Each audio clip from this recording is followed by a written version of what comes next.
called as air resistant. Now, यहाँसम्म कसलाई के सोध्नु छ आज बेटर भयो है भन्नु.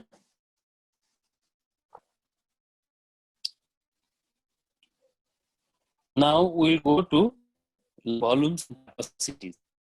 Volumes and capacities.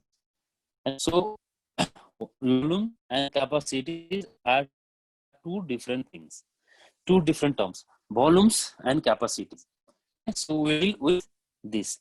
So in normal breathing, the respiratory normal adult respiratory rate कति हुन्छ? Anyone? Respiratory rate कति हुन्छ हाम्रो? Normal respiratory rate is 15 to 16 minutes, and 15 to 16 times per minute. That is normal respiratory rate. So during normal respiratory rate, this exchange of gases, filling and emptying, that never stops. Okay, that never stops. So this means the alveolar filling is there and the emptying is there, and there is exchange of gases through the alveoli ducts and the alveoli surface. And apart from this, there are some air which is not taking part in this process. There is some air remaining which is not taking part in this. That is called as dead space.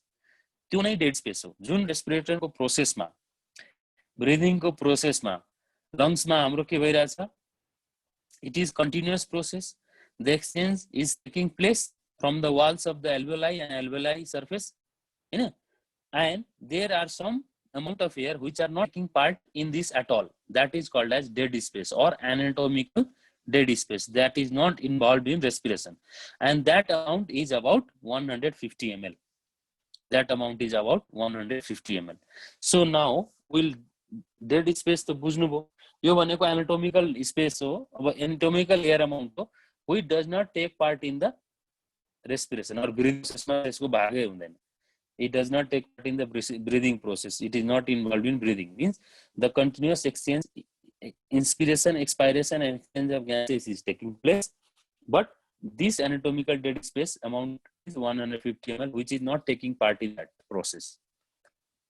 That is why it is called as dead space. Means it is not taking part in the functional aspect of breathing. 150 ml. Now talking about the volumes, the four types of. The first one is tidal volume, reserve volume, and residual volume. These four volumes you have to understand. So, what is volume? Tidal volume भनेको के हो? तो inspiration र expiration गरिरहेको छ हैन. तो normal inspiration र expiration जुन गरिरहेछ नि हैन, inspiration र expiration जुन normally हामी गरिरहेछौं, we are breathing daily normally. So that volume of air is called as tidal volume, which is passing in and out of the lungs in each cycle of breathing. Each cycle मा हामी जुन air breathe गर्छौं नि, each cycle भनेपछि inspire गर्यो, exchange of gases हुन्छ, expire गर्यो. तो each cycle मा हामी normal जुन breathing गर्छौं नि, so the amount of air passing in and out of the lungs in each cycle of breathing. Each cycle of breathing means inspiration, exchange of gases, and expiration.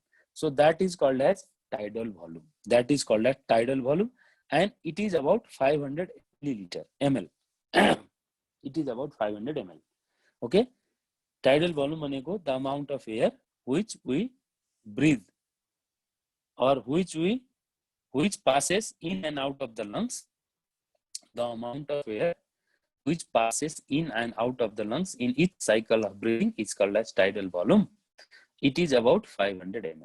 Okay, it is about 500 ml. Lung capacities को video पठाएको छु, त्यसमा अझ राम्रोसँग हुन्छ. Around 500 ml. Another volume is inspiratory reserve volume. Inspiratory reserve भनेको कस्तो, forceful inspiration गर्नु पर्यो हैन. नर्मल गर्यो भने त्यो त tidal volume आइहाल्यो. Normal expiration, exchange of gases. अब forceful inspiration भनेको तपाईले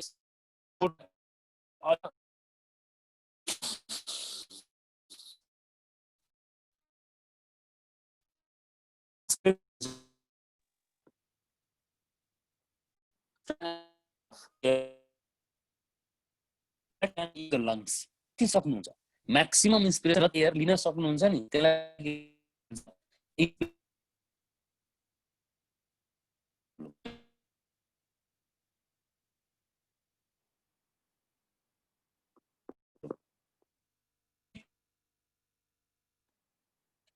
full inspiration that is called as insider volume. Tidal भन्दा धेरै भयो नि त नर्मल भन्दा त धेरै it is more than tidal volume. It is about 3,000 liters. That is 3,000 liters. Hey, that is 3.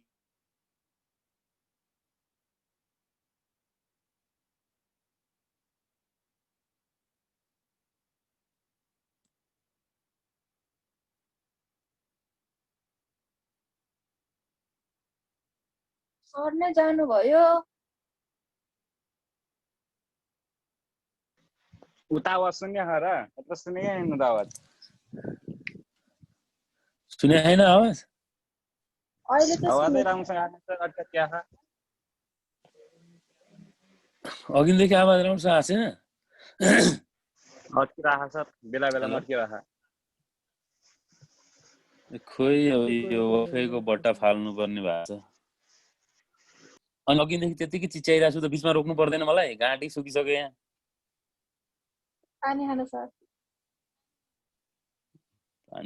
पानी त खाने हो अनि बिचमा रोक्नु पर्छ नि त राम्रोसँग नसुनेपछि नबुझेपछि नसुनेपछि भनेको sir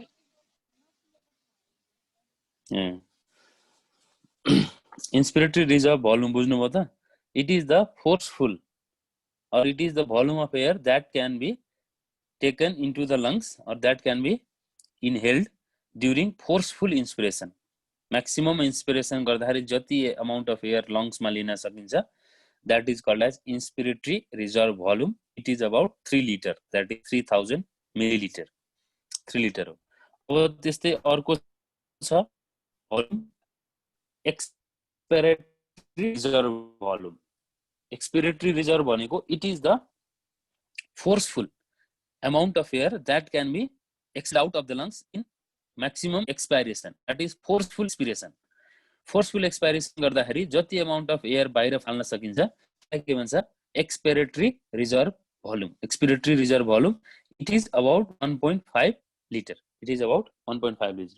so this is the largest amount of air or volume of air which can be expelled out from the lungs during forceful expiration it is about 1.5 liter now the other volume is residual volume means the amount of air which can't be residual भनेको बचेको नामैले suggest गर्छ नि हैन यो forceful एक्सपिरेसन गर्दा पनि जुन air बाहिर निकाल्न सकिदैन नि त्यसलाई चाहिँ रेजिडुअल भोल्युम भन्छ so the amount of the volume of air which can't be expelled out even after forceful expiration गर्दा पनि त्यो volume of air which remains in the lungs is called as residual volume और the volume of air which can't be expelled out even after the forceful expiration is called as residual volume okay so these are the four volumes tidal volume inspiratory reserve volume expiratory reserve volume and residual volume it is about 1 liter so now come to the capacities so there are four capacities of the lung that is first one is हाम्रो इन्स्पिरेटरी reserve volume थियो त्यसकै इन्स्पिरेटरी capacity अब capacity कति हो त inspiratory capacity of the lungs कति हो त so this is the amount of air that can be inspired with maximum effort inspiratory capacity भनेको चाहिँ यो चाहिँ त्यो अमाउन्ट हो जुन म्याक्सिमम इफोर्ट लगाउँदाखेरि